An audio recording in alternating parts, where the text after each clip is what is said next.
Welcome बच्चों, अखिल sir academy YouTube channel पर आपका स्वागत है।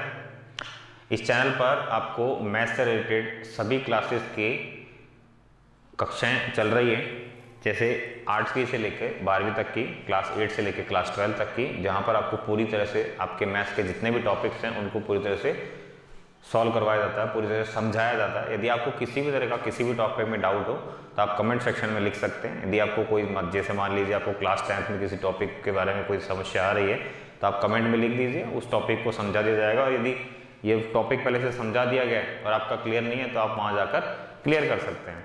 तो इसके लिए आपको चैनल को सब्सक्राइब करना चाहिए, और यदि आपको वीडियोज़ पसंद आती हैं तो वीडियोज़ को लाइक करें। यदि आपको इस तरह कोई डाउट लगता है तो कमेंट करें, और ज़्यादा से ज़्यादा इस चैनल को सब्सक्राइब करें ताकि और बच्चे भी अपने कॉन्सेप्ट को क्लियर करना चाहें तो करना चाहिए।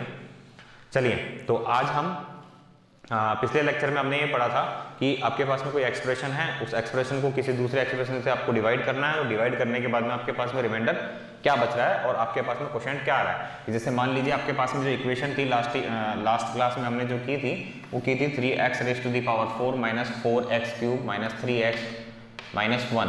इसको आपको डिवाइड करना था x माइनस 1 से, ठीक है। तो जब आप इसको डिवाइड कर रहे थे तो आपके पास में एक रिमाइंडर आ रहा था, और डिवाइड करने के लिए हमने कुछ इस तरह का मेथड काम में लिया था कि यहाँ पर हम x माइनस 1 लिखते थे और इसको डिवाइड करते थे।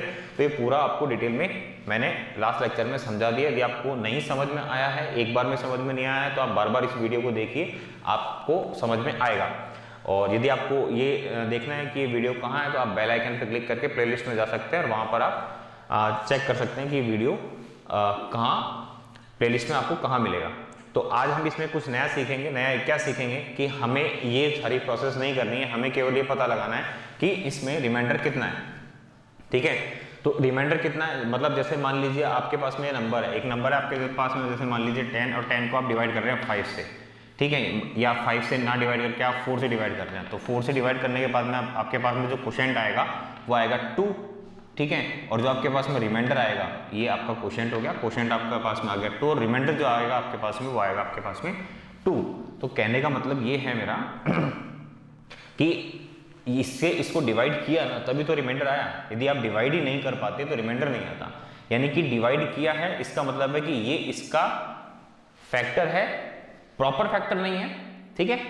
आप ये कह सकते हैं पार्शियल फैक्टर है, ठीक है। तो यदि ये इसको डिवाइड कर रहा है और यहाँ पर कुछ रिमाइंडर 0 आ जाता है तब तो हम कह सकते हैं कि x minus 1 is the factor of this one, ठीक है। और यदि ऐसा नहीं है, रिमाइंडर कुछ बच जाता है, तो हम कह सकते हैं कि x minus 1 is the partial factor of this one. पूरी तरह से डिवाइड नहीं कर रहा है। तो मैं आपके पास में यहाँ पर दो चीजें लिखता हूँ। दो चीजें क्या है वो देखिए, दो चीजें हैं। पहली तो ये है कि x minus 1 is a factor of 3x raised to the power 4 minus 4x cube minus 3x minus 1, ठीक है। और सेकंड में लिखता हूं 3x raised to the power 4 minus 4x cube minus 3x minus 1 is a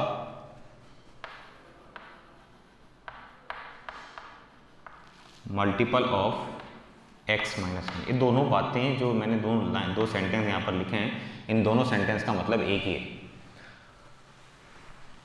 10/5 लिखा है, ठीक है। इसको हम रिप्लेस कर देते हैं 5 से, और इसको हम रिप्लेस कर देते हैं 10 से। इसको हम रिप्लेस कर देते हैं 10 से, और इसको रिप्लेस कर देते हैं हम 5 से। तो अब देखिए 5 इज अ फैक्टर ऑफ 10। 5 से 10 डिवाइड हो सकता है ना, 10 को हम 5 से डिवाइड कर सकते हैं, कंप्लीटली डिवाइड कर सकते हैं। तो हम ये यहाँ पर ये लिख सकते हैं कि x minus 1 is a factor of this one, ठीक है। हालांकि इसमें रिमाइंडर बचेगा, जब हमने लास्ट क्लास में किया था इसको सॉल्व तो इसमें रिमाइंडर बच रहा था। तो कंप्लीट फैक्टर नहीं है, मैं आपको केवल एक तरीका बता रहा हूँ कि यहाँ पर आपका एक एक्सप्रेशन होगा बड़ा सा और यहाँ पर एक छोटा एक्सप्रेशन होगा। तो आप ये लिखेंगे कि x minus 1 is a factor of this one. यदि ऐसा होता है, ठीक है, तो क्या होगा आगे हम देखेंगे। और सेकंड है कि ये आपका इतना बड़ा एक्सप्रेशन है, ये मल्टीपल है x माइनस 1 का। यानी कि कहने का मतलब ये है कि 10 इज अ मल्टीपल ऑफ 5, तो 10 क्या 5 का मल्टीपल है क्या? जी बिल्कुल है, 5 की टेबल में आता है। 5 को 2 से मल्टीप्लाई करेंगे तो आपके पास में 10 आ रहा है, यानी कि 5 की टेबल में सेकंड नंबर पे 10 आता है। तो 10 इज अ मल्टीपल ऑफ 5। उसी तरह से हम ये कह सकते हैं कि इतना बड़ा एक्सप्रेशन जो है वो इस छोटे वाले एक्सप्रेशन का मल्टीपल है। इन दोनों का मतलब एक है, यदि ऐसा होता है कि x-1 जो है वो फैक्टर है तो आपके पास में x-1 जो होगा वो आपका 0 होना चाहिए। 0 होगा, उसके बाद में आप x की वैल्यू निकालेंगे। x की वैल्यू जो भी आएगी आपके पास में, उस x की वैल्यू को आप इस बड़े वाले एक्सप्रेशन में रख देंगे, और रखने के बाद में आपके पास में यदि रिमाइंडर आपके पास में 0 बच जाता है तो हम कह सकते हैं कि कंप्लीट फैक्टर है। यदि 0 नहीं बचता है तो हम ये कहेंगे कि it is a partial factor. Okay, तो चेक करते हैं। चलिए इस पहले वाले जो इक्वेशन है इसके लिए चेक करते हैं। तो आप इस चीज़ को कॉपी कर लीजिए, x-1 इज अ, और यहाँ लिखा था 3x⁴ माइनस। आप इस चीज़ को एक बार कॉपी कर लीजिए, तो फिर हम आगे चलते हैं। तो उम्मीद है आपने स्क्रीनशॉट ले लिया होगा। तो मैं आपको ये सिखाना चाह रहा हूँ कि यदि आपको डायरेक्ट किसी भी एक्सप्रेशन में यदि आपको ये निकालना हो कि रिमाइंडर कितना होता है तो आप कैसे निकालेंगे वो देखिए। हम ये मान के चलते हैं कि x-1 जो है वो इसका एक फैक्टर होना चाहिए। ठीक है, यदि होता है तो बहुत अच्छी बात है, रिमाइंडर आपका 0 आ जाएगा। यदि नहीं है तो फिर रिमाइंडर आपका कुछ और आएगा। तो देखिए हम ये मान के चल रहे हैं कि x-1 is a factor of this one. यदि फैक्टर है तो इसकी वैल्यू 0 आनी चाहिए, और फैक्टर है तो इसकी वैल्यू 0 आएगी, तो x की वैल्यू 1 आएगी, क्योंकि इस -1 को इधर आप ट्रांसफर करोगे तो +1 बन जाएगा। और 0 में आप जो भी नंबर ऐड करते हैं तो आंसर वही नंबर आता है जो आपने ऐड किया है। 0 की कोई वैल्यू नहीं होती है, जब तक वैल्यू नहीं होती तब तक वो किसी नंबर या तो अकेला है या किसी नंबर से पहले लगा हुआ है। यदि किसी नंबर के बाद में लग जाता है तो 0 की वैल्यू बढ़ जाती है। तो x की जो वैल्यू आई है 1, वो आप इस एक्सप्रेशन में रख दीजिए। आपके पास में एक्सप्रेशन है 3x⁴ - 4x³ - 3x - 1। तो आप क्या करेंगे, 3 रखेंगे यहाँ पर, 1⁴ - 4 - 4 1⁴ ओके, -3 1 -1। जहाँ जहाँ x था वहाँ मैंने 1 रखा है केवल, और कुछ भी नहीं किया, बाकी सब कुछ एज इट इज लिखा हुआ। जब इसको सॉल्व करेंगे तो 1⁴ आंसर आएगा आपके पास में 1 -4 1⁴ मतलब 1⁴ आपके पास आंसर आएगा 1 -3 × 1 -1। तो आपके पास में आया 3 -4 -3 -1। ये +3 से -3 कट हो गया, -4 और -1 को जब आपने ऐड किया तो आपके पास में आया -5। तो ये जो -5 आपके पास में आया, यही आपके इस इक्वेशन का ये जो आपने अभी एक्सप्रेशन लिखा था, इस एक्सप्रेशन का रिमाइंडर आया। ठीक है बच्चों, समझ में आया? यदि आपको नहीं समझ में आया तो एक बार वीडियो को पॉज कीजिए, उसके बाद में आप इसको खुद से करने का ट्राई कीजिए। ठीक है, यदि आपको फिर भी समझ में नहीं आता है तो वीडियो को वापस से प्ले करें और वापस से इसको देखें। और यदि आपको ऐसा लगता है कि आपको आ गया है तो आप वीडियो को यहीं पे पॉज करके इसी तरह के कोई और क्वेश्चन आपकी बुक में से निकालिए और उनको सॉल्व करने का ट्राई कीजिए। आप सॉल्व कीजिए, सॉल्व करेंगे तो आपकी मैथ्स जो है वो स्ट्रांग होगी। चलिए, आपने स्क्रीनशॉट ले लिया होगा, यदि आपने स्क्रीनशॉट नहीं लिया तो आप ले लीजिए। ठीक है, फिर आगे चलते हैं। चलिए, अब जैसे हमने फर्स्ट क्वेश्चन किया है, इसी तरह से हम सेकंड क्वेश्चन कर रहे हैं। ठीक है, सेकंड क्वेश्चन क्या कह रहा है कि x + 3x² -1/1 + x करना, और यहाँ पर आपको रिमाइंडर पता लगाना। ठीक है बच्चों, तो ये जैसा पहले क्वेश्चन किया था बिल्कुल सेम टू सेम वैसा ही क्वेश्चन है। यदि ऐसा है रिमाइंडर पता करना है तो हम ये मान के चलते हैं कि x + 1 जो है वो क्या है, फैक्टर है इस बड़े वाले एक्सप्रेशन का। यदि ऐसा है तो ये वैल्यू 0 होनी चाहिए, तो x की जो वैल्यू होगी वो -1 होगी। अब ये -1 आप यहाँ पे कॉपी कर दीजिए, x + 3x² -1। ठीक है, x की जगह आप क्या रखेंगे, -1 + 3 -1² -1। अब -1 एज इट इज +3 -1 का स्क्वायर 1 का स्क्वायर 1 और माइनस का स्क्वायर प्लस, तो +1 यानी कि × 1 -1 और ये -1 आपका -2 और ये आपका 3 है, तो 3 - 2 आपका आंसर कितना आ गया 1। यानी कि आपका इस क्वेश्चन के लिए रिमाइंडर कितना आ चुका है, 1 आ चुका है। ठीक है, रिमाइंडर अभी 0 हमारे पास में नहीं आया। यदि रिमाइंडर 0 आता है तो हम कंप्लीटली कह सकते हैं कि ये इसका एक मल्टीपल है। ठीक है, फैक्टर है। ये बड़ा वाला एक्सप्रेशन इसका मल्टीपल है और ये छोटा वाला एक्सप्रेशन जो है इसका फैक्टर है। ठीक है, तो ये आपको समझ में आया हो तो आप इसको कॉपी कर लीजिए या फिर आप चाहें तो स्क्रीनशॉट ले सकते हैं। चलिए अब हम चेक करते हैं, अब हम एक और क्वेश्चन लेते हैं। इस क्वेश्चन को हम क्वेश्चन है आपके पास में x³ + 1 अपॉन x + 1। अब आप में इसको रिमाइंडर चेक करना है। ठीक है, यदि आपको रिमाइंडर चेक करना है तो हम ये मान के चलते हैं कि जो हमारा ये जिससे हम डिवाइड कर रहे हैं ये एक फैक्टर है। यदि ये एक फैक्टर है तो इसकी वैल्यू 0 होनी चाहिए। यदि ये इसकी वैल्यू 0 होगी तो आप यहाँ सर x की वैल्यू निकाल सकते हैं। तो x की वैल्यू कितनी आई है? -1। ठीक है, तो -1 आती है, यानी कि x की वैल्यू -1 आई है। ये -1 आप यहाँ पे रखेंगे तो ये आंसर आपके पास में 0 आना चाहिए। यदि आपके पास में x की वैल्यू मान लीजिए गलती से आप ये +1 लिख रहे हैं ना, यहाँ पे इस +1 को आपने उधर ट्रांसफ़र किया तो +1 उधर जाके जब आप सेकंड राइट हैंड साइड पे लेके जाते हैं, लेफ्ट हैंड साइड मतलब जब भी आप साइड चेंज करते हैं तो ये जो प्लस है वो माइनस हो जाता है और माइनस जो है वो आपको प्लस हो जाता है। तो मान लीजिए आपने गलती से इस +1 को उधर ट्रांसफ़र किया तो -1 होना चाहिए, लेकिन गलती से आपने क्या कर दिया, इसको +1 कर दिया। ठीक है, तो आपका आंसर यहाँ पर गलत आएगा। ठीक है, हो जाती है गलती, बच्चे हैं आप, बच्चे क्या हमसे भी हो जाती कभी कभी गलतियाँ, तो गलती किसी से भी हो सकती है। तो आप अपनी गलती को जितना जल्दी हो सके उतना जल्दी सुधार लें। ठीक है, तो इधर +1 जैसे मान लो लिख दिया आपने, तो +1 को आप यहाँ पर रखेंगे तो +1 रखा यहाँ पे +1 है, +1 कितना आ रहा है आपका +2। तो +2 नहीं आना चाहिए, आपका आंसर 0 आना चाहिए, यानी कि आपने कहीं गलती की है। तो आपने गलती जो की आप उसको वापस रिवाइंड करेंगे और आप चेक करेंगे कि आपने यहाँ पे प्लस लगा दिया जहाँ पे माइनस लगना चाहिए था। तो -1 रखेंगे तो -1 +1, एक प्लस है और एक माइनस है और दोनों नंबर सेम है, तो कट होके आंसर आपका 0 आ जाएगा। तो अब ये जो -1 है इसको उठा के आप यहाँ रख दीजिए, x⁻³ + 1। ठीक है, -1⁻³ + 1, -1⁻⁻, तो 1 की पावर 3, 1 और माइनस की पावर 3। ठीक है, वो माइनस होता है +1, -1 + 1 आंसर आ गया आपके पास में 0 है। मतलब यहाँ पर इस केस में आपका रिमाइंडर कितना आ चुका है? 0 आ चुका है। ठीक है बच्चों, अब मैं आपको इतनी देर से ये बोल रहा हूँ कि -1 का स्क्वायर जो होता है वो माइनस का स्क्वायर प्लस होता है, -1 का क्यूब माइनस होता है। ठीक है, इस चीज़ में आपको कंफ्यूज नहीं होना है, जहाँ पे भी आपको माइनस दिखता है। ठीक है, नंबर का क्यूब तो आपको पता है, नंबर जैसे मान लो हम x ले लेते हैं या केवल हम माइनस की बात करते हैं तो माइनस का क्यूब निकालना है आपको। तो माइनस जो है इसकी पावर कुछ भी हो सकती है, उस पावर को हम n नाम दे रहे हैं। ठीक है बच्चों, यदि इस पावर को हम n नाम दे रहे हैं तो n की वैल्यू क्या हो सकती है? n की दो तरह की वैल्यू आपको मिलेगी, या तो आपको n की वैल्यू मिलेगी इवन, जिसको आप बोलेंगे हिंदी में सम संख्या, और एक n की वैल्यू आपको मिलेगी ऑड, ओके, जिसको आप बोलेंगे हिंदी में विषम संख्या। ठीक है, यदि आपको इवन मिलता है आपको, तो आपको अपने फाइनल रिजल्ट में क्या लेके चलना है? प्लस। यदि आपको ऑड मिलता है तो आपको अपने फाइनल रिजल्ट में क्या लेके चलना है? माइनस।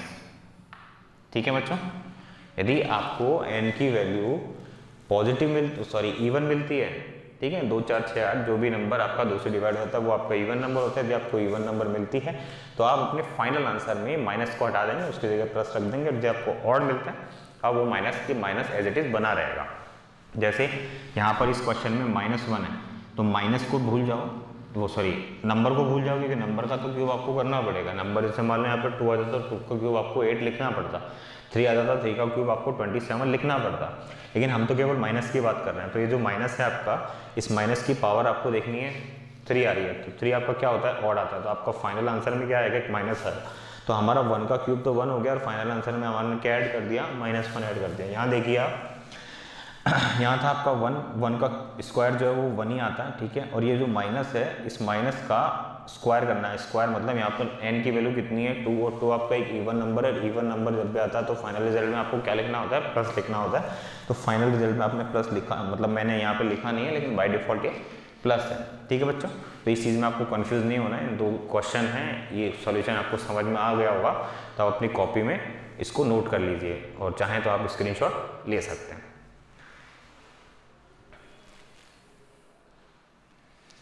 चलिए, उम्मीद है आपने इसका स्क्रीनशॉट ले लिया होगा। ठीक है, तो अब आगे चलते हैं। चलें, अब जैसे आपका नेक्स्ट क्वेश्चन है, नेक्स्ट क्वेश्चन ये कह रहा है कि x raise to the power 4 plus X cube minus 2x square plus x plus 1, इसको आपको डिवाइड करना है किससे, x माइनस 1 से। जब आप इसको x माइनस 1 से डिवाइड करते हैं तो आपके पास में रिमाइंडर क्या आना चाहिए ये आपको पता लगाना, ठीक है। सिंपल, अभी तक हमने 2-3 क्वेश्चन करे हैं, 2-3 क्वेश्चन में हमने एक ही फंडा यूज में लिया। यदि आपको रिमाइंडर पता लगाना तो जो छोटा वाला एक्सप्रेशन है वो आपके 0 के इक्वल रहेगा। तो यदि आपके 0 के इक्वल रहता है तो आपके वहाँ से x की वैल्यू निकल जाएगी, और यदि आपके x की वैल्यू निकल जाती है तो x की वैल्यू को आप यहाँ से यहाँ पर पुट कर सकते हैं। तो जो भी आपका आंसर आएगा, यदि वो 0 आ जाता है तब तो बहुत अच्छी बात है, यदि 0 नहीं आता है तो कोई ना कोई रिमाइंडर आएगा। 0 जो होता है वो भी आपका एक तरह का रिमाइंडर ही होता है, ठीक है। तो हम चेक कर लेते हैं। चलिए, यदि ऐसा है तो x माइनस 1 जो है वो आपका 0 रहना चाहिए, और यदि ऐसा है 0 है तो x की जो वैल्यू आएगी वो 1 आएगी, ठीक है। अब यहाँ पर आया आपके पास में एक्सप्रेशन जो है वो ये है, x raise to the power 4 plus X cube minus 2x square plus x plus 1, divide करना है, सॉरी डिवाइड नहीं करना है, इसमें x की वैल्यू 1 पुट करनी है। तो 1 raise to the power 4 plus 1 raise to the power 3 plus 2 1 raise to the power 2 plus 1 plus 1, okay. नहीं, कहीं गलती कर दी, ओके। यहाँ पे प्लस ना होके यहाँ पर आपका माइनस आएगा, ठीक है। ये थोड़ा सा बोर्ड खराब हो रहा है इस वजह से। चले, 1 रेज टू द पावर 4 आपका 1 ही होता है, ये बोर्ड पे चौक ही लगा है। चले, तो 1 जो है वो आपका 1 क्यूब जो है वो आपका 1 हो जाएगा, ठीक है। ये माइनस एज इट इज रहेगा, 2 इंटू 1 स्क्वायर आपका 1 ही रहेगा, प्लस 1 प्लस 1। तो 1 और 1 2, ये 2 जो है ये इस पूरी टर्म को कट कर देगा। तो आपके पास में जो फाइनल आंसर आएगा वो आएगा 1 प्लस 1 2, यानी कि आपका जो रिमाइंडर इस क्वेश्चन में बचेगा वो 2 बचेगा। अभी तक हमने जितने भी क्वेश्चन किए हैं उसमें जो रिमाइंडर आपके वो कुछ ना कुछ आ रहे हैं। किसी में आपका रिमाइंडर 0 भी आया होगा, किसी में आपका रिमाइंडर 0 नहीं भी आया, तो इससे आपको घबराने की ज़रूरत नहीं है। आप क्वेश्चन जो मिलेगा, क्वेश्चन आपको ये मिलेगा कि आपको चेक करना पड़ेगा कि ये इसका फैक्टर है कि नहीं है। फैक्टर है, इसका मतलब है कि रिमाइंडर आपके पास में 0 बचेगा। यदि फैक्टर नहीं है, ठीक है, तो आपके पास में कुछ ना कुछ रिमाइंडर बचेगा। तो आपसे वो क्वेश्चन में ये पूछेगा कि फैक्टर है या नहीं। तो यदि फैक्टर है तो आप बता देंगे कि रिमाइंडर 0 बच रहा है तब तो फैक्टर है, और रिमाइंडर कुछ नहीं बचा, मतलब रिमाइंडर 0 नहीं बचा, 0 के अलावा कुछ आ रहा है तो आप कहेंगे कि फैक्टर नहीं है। सेकंड चीज़ है कि आपसे वो इस तरह का क्वेश्चन पूछ सकता है एग्जामिनर कि ये जो है ये इसका फैक्टर ऑलरेडी आपको गिवन भी हो सकता है, नहीं भी गिवन हो सकता है। तो वह डायरेक्ट आपसे क्वेश्चन में पूछ सकता है कि जब आप इसको इससे डिवाइड करेंगे तो आपके पास में रिमाइंडर क्या बचना चाहिए। जैसा क्वेश्चन में अपन कर रहे हैं उस तरह का आपको क्वेश्चन मिल सकता है। चलिए, इसी तरह का एक और क्वेश्चन लिखते हैं हम। क्वेश्चन है 4t cube plus 4t square minus t minus 1, इसको आपको डिवाइड करना है 2t प्लस 1 से, ओके। तो डिवाइड करने के बाद में आपको पता ही क्या लगाना है, आपको पता तो केवल ये लगाना है कि रिमाइंडर आपका कितना बच रहा है, ठीक है। रिमाइंडर हमारा 0 बचता है तब तो बहुत अच्छी बात है, हम कह सकते हैं कि 2t प्लस 1 जो है ये बड़े वाले एक्सप्रेशन का एक फैक्टर है। यदि रिमाइंडर 0 नहीं बचता है तो कोई बात नहीं है, हम कहेंगे कि ये इसका फैक्टर नहीं है। 2t plus 1 is not a factor of 4t cube plus 4t square minus t minus 1, okay. तो चलिए, करने का तरीका हमारे पास में एक ही है। t की जो यदि ये फैक्टर है, हम मान के चलते हैं कि मान लीजिए हम ये मानते हैं कि एक फैक्टर है, तो फैक्टर को मानेंगे तो इसका आंसर 0 आना चाहिए। यदि ऐसा है तो ये ऐसे आना चाहिए, यदि ऐसा है तो ये t की वैल्यू -1/2 आनी चाहिए। तो ये t की जो वैल्यू आई है आपके पास में, इस t की वैल्यू को उठा के आप यहाँ पर कॉपी करेंगे। कॉपी करने के बाद में आपके पास में क्या आएगा, 4t जो है t की वैल्यू -1/2 और उसका क्यूब आ रहा है, प्लस 4 -1/2 उसका स्क्वायर आ रहा है। फिर इसके बाद में आ रहा है माइनस t की वैल्यू आपकी 1/2 और फिर -1। ठीक है बच्चों, यहाँ तक समझ में आया आपको? बहुत इजी तरीके से हम चल रहे हैं, इससे ज़्यादा इजी तरीके से आपको कोई नहीं समझा सकता। ठीक है। तो ये बहुत इजी तरीका है, बहुत इजी वे है, ठीक है। तो चलिए आप हम इसको सॉल्व करते हैं। तो 4 एज इट इज़ आएगा आपके पास में। ये मैंने आपको बताया था कि यदि माइनस का आपका माइनस की आपको पावर देखनी है, ठीक है। तो पावर देखने के लिए पावर मतलब n की वैल्यू कितनी आ रही है, 3 आ रही है। यदि n की वैल्यू आपके पास में 3 आ रही है, इसका मतलब है कि ये एक ऑड नंबर है। और यदि ये एक ऑड नंबर है तो ऑड नंबर में हम क्या लगाते हैं, माइनस हमारे आंसर में लगा के चलते हैं। और 1/2 का जो होल क्यूब होगा तो 1 का क्यूब आपका 1 ही रहेगा, अपॉन 2 का क्यूब जो है वो आपका 8 बन जाएगा। ब्रैकेट बंद कर दिया, प्लस 4 आएगा। ये यहाँ पर आपका माइनस है, माइनस की जो पावर है वो आपकी क्या आ रही है, सम संख्या आ रही है, इवन नंबर आ रहा है। तो फाइनल आंसर आपका पॉजिटिव बनेगा। और 1 जो स्क्वायर होता है वो 1, और जो 2 का स्क्वायर जो होगा वो होगा 4। -1/2 एज इट इज़, मैंने ब्रैकेट हटा दिया, -1 एज इट इज़, ठीक है बच्चों। अब इसको आप सॉल्व करेंगे तो 4 से इसको काटेंगे 2 टाइम्स कटेगा, ठीक है। 4 से इसको काटेंगे तो 1 टाइम कटे। ये प्लस जो है वो ब्रैकेट के अंदर है, इसका मतलब ये नहीं है कि 4 में 4 ऐड हो रहा है, ओके। इसको सॉल्व करने पर ये आया, जब ब्रैकेट हटाएंगे तो ये प्लस हट जाएगा, ठीक है। और चलिए अब और कुछ नहीं कट रहा है, तो जो कट गया आपका उसका आंसर लिखते हैं, -1/2 एज इट इज़। फिर यहाँ पर आपका बचा +1, यहाँ पर आपका बचा -1/2, यहाँ पर आपका बचा -1। तो -1/2 से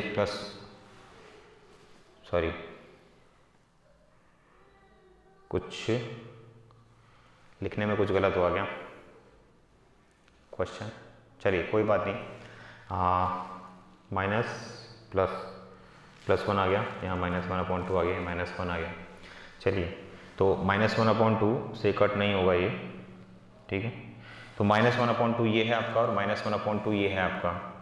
तो -1/2 और -1/2 जब ऐड होंगे तो ये आपका बन जाएगा 1, ओके। और 1 में से 1 को माइनस करेंगे तो आपके पास में बचेगा 0, और जो आपका लास्ट जो फाइनल आंसर आना चाहिए वो इस क्वेश्चन में 1 आ रहा है, ठीक है। चलिए कोई बात नहीं थी, 1 आ रहा है इसका आंसर, तो 1 ही सही। तो ये जो -1/2 है ये और ये ऐड हो जाएंगे, ठीक है। चलिए तो आप इस क्वेश्चन को देखिएगा। चलिए बच्चों, तो इसका जो आंसर आ रहा है वो +1 आ रहा है, एक बार चेक कर लेते हैं। ये -1/2 क्यूब, -1 स्क्वायर, और ये ठीक, अच्छा ओके, यहाँ माइनस और लगेगा एक और, तो ये माइनस प्लस हो जाएगा, तो ये प्लस हो जाएगा। तो ये -1/2 से ये +1/2 कट हो जाएगा, और ये +1 से ये -1 कट हो जाएगा। तो आपका जो रिमाइंडर आएगा वो आपका कितना आ जाएगा, फाइनल आंसर जी।